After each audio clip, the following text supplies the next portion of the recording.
course, what are the recent and ongoing reforms? But the question I put there is, why do we need to reform? We need to reform because Nigeria is in competition.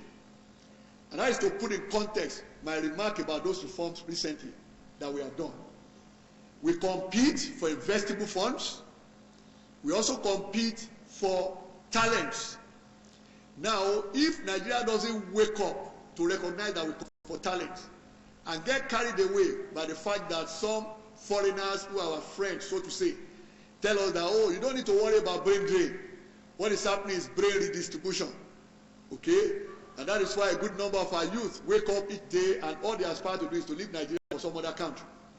But in reality, the quality of the human capital we have is such that it is attractive to the rest of the world.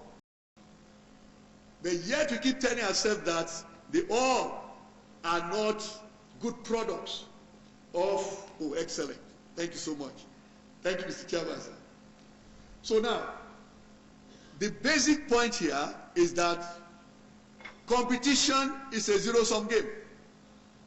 And what it means simply is that whatever Nigeria gains is a loss to our competitors. And whatever our competitors gain is a loss to us. And that brings my comment on the various reform issues. Budget 2020, there are some snippets in there that show a change in terms of direction. And what I want to draw attention to there is the fact that, yes, recurrent expenditure proposed, that is non-debt, is higher than that of 2019. But put that in context of the increase in minimum wage, of course, budget. There's a provision for something we've been talking about for years, in fact decades now, which is federal government owing contractors. And also at some point we say, okay, we reform that process and issue them bonds. Some of those bonds are maturing in 2020, and that budget has a provision of 296 billion naira as against 110 billion naira in 2019. Now that's positive for me. Now, if we move on from there and look at the capital expenditure proposal, again, works and housing is dominant.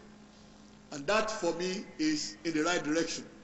And followed, of course, by the ministry, and also at some point we say, okay, we reform that process of education. That also is right, building human capital. So now the finance bill, so it's an interesting one. But if you see the picture I brought there, it's a top 2020. And that why I say that, of course, my friend, the tax man here will make comments on that, I'm very sure. Now that's possible. What I see in that particular finance bill is one, the objectives are notable, quite all right. But there are also some interesting changes in there. That for me is in the right direction. One of them is widening the base for taxing non-resident companies that have significant presence in Nigeria. The undone job there is that that bill does not define what significance of education. That also is right, has to be defined. Of course, there's removal also of double taxation on extra interesting is that CIT, corporate income tax, is no longer applicable to all companies. Now there's a difference between small companies, medium, and of course large. Human capital. And clear numbers. So now the finance 25 million is an interesting 100 million. So that means anything is less than 25 million in a year. And that is the CIT. That is also good. But we see there also an increase in VAT. And recently, I was interviewed by one of our media organizations that the VAT is to be increased from 5 to 7.5%. Wouldn't that make cost of living very high? I said, if you also look at the items exempted from the VAT, they are mostly food items. In fact, the joke I made there was that if somebody whose pocket is lean goes to eat in a Chinese restaurant, he cannot avoid that VAT. So VAT is avoidable depending on what you eat. If somebody who's pocket to buy, so let me work towards lean, goes to eat in a Chinese restaurant, he cannot avoid that VAT. So that is avoidable depending on what I want to comment upon is the issue of, so let me walk border closely.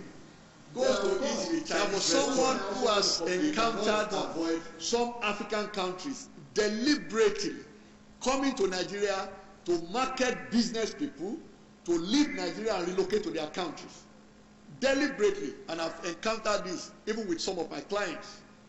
What I've discovered is that most of these, our neighbors, they don't care about our interests.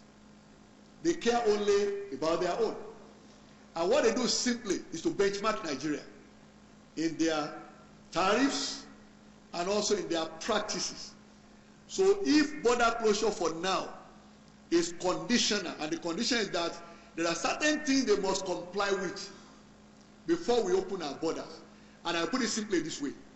Now, if people smuggle things from your country into Nigeria, and among those things smuggled there are security items as well.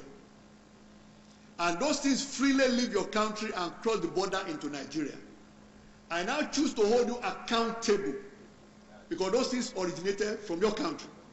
So if I have issues with the items that are of security implications for Nigeria, so it means I have a responsibility in protecting Nigeria's security and integrity to also demand from you that any truck that leaves your country and carries bags of rice in which you discover bullets, then certainly you have to account for that.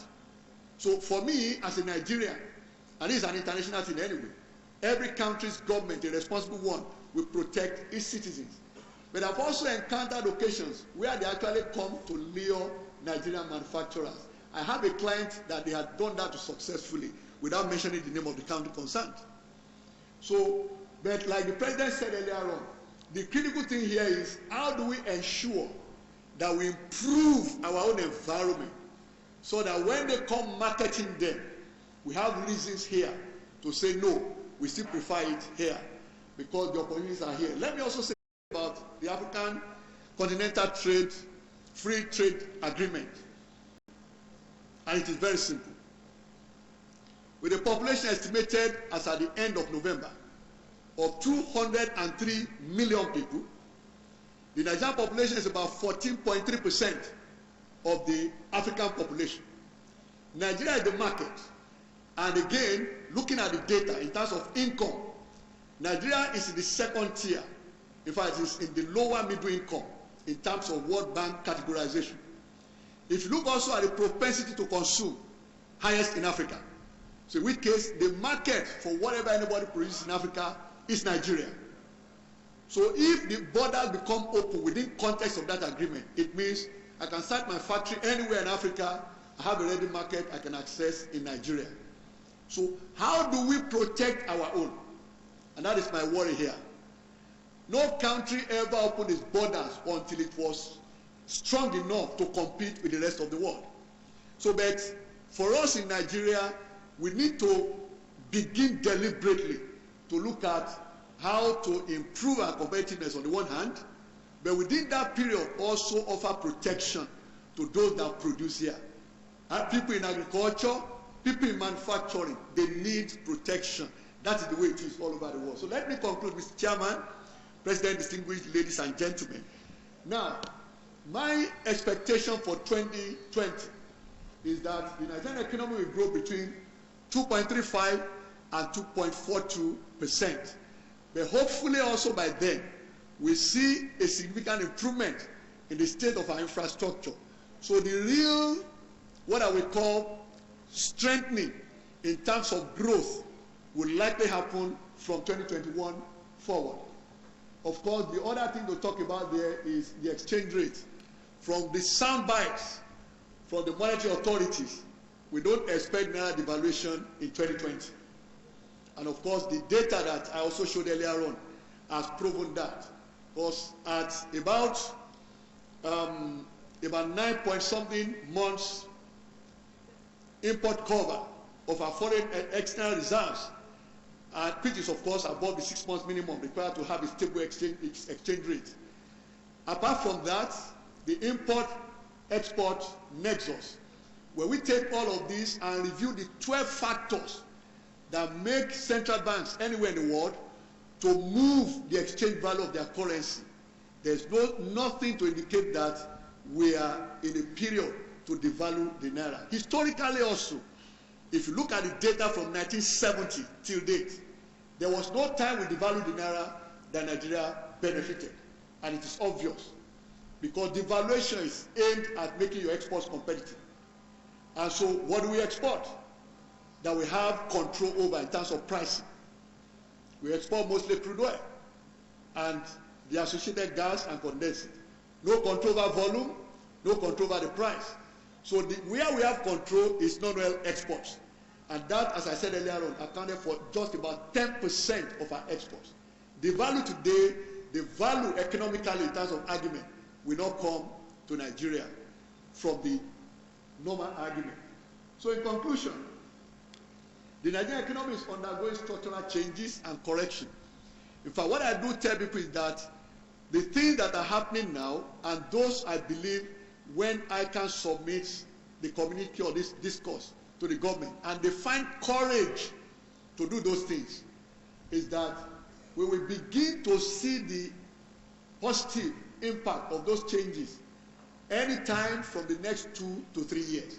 In fact, there was a conversation I had with some people. I said, we may not see the benefit of the things we are changing today until President Buhari has left office. So, but he must, in any case, have the courage to make the necessary changes and not say it has to be during my tenure in office. Now, the prospects for sustainable growth are brighter today than 5 years ago.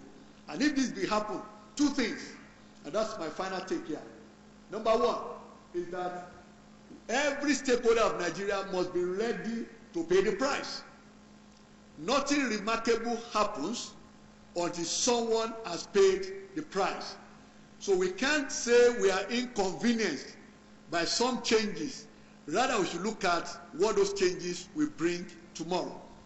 And the second part is that we should also collectively resolve not to speak ill of our country. We should appreciate what is working and then search for ways to turn around those things that are not working, rather than condemn everything.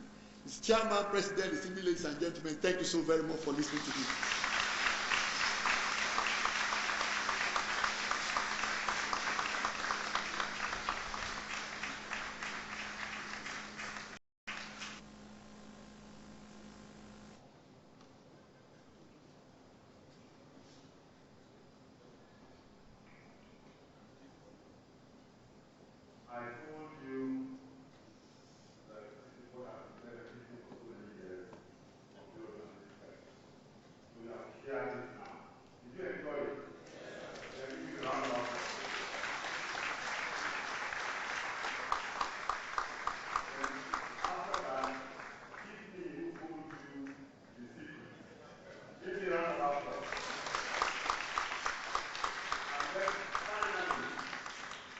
management of ICAN who drug him out of body share. That is the best. After this investment, we have to we've done some planning. I think we should share it. The discourse is here. In the first round, we have 10 minutes each. What actually is the other thing that happened? The guest speaker was given 30 minutes, but look how it is. When you 30 minutes was over, the judge added another 10. Was that right? Thank you. Now, so they will have 10 minutes for the first round, after which we will have reaction from the floor. They will have an opportunity, including our guests. Ladies and gentlemen, now we can comment. I think I will start with Professor. Are we good? Yes, well.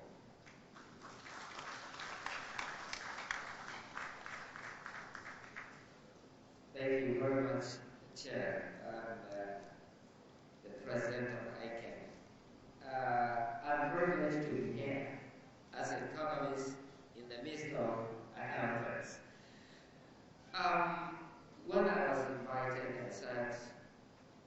it's a good thing to discuss and share these ideas with our colleagues. And when I saw the lead speaker, a friend, who has been the apologies of his modest to not mention that he is an advisor to Idowu during that period.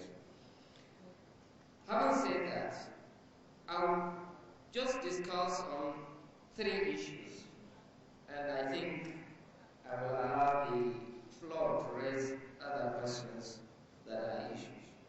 I think I should talk about, 1, the African continental free trade. I share some of the issues that Nigeria would have no business in signing this, but they have signed.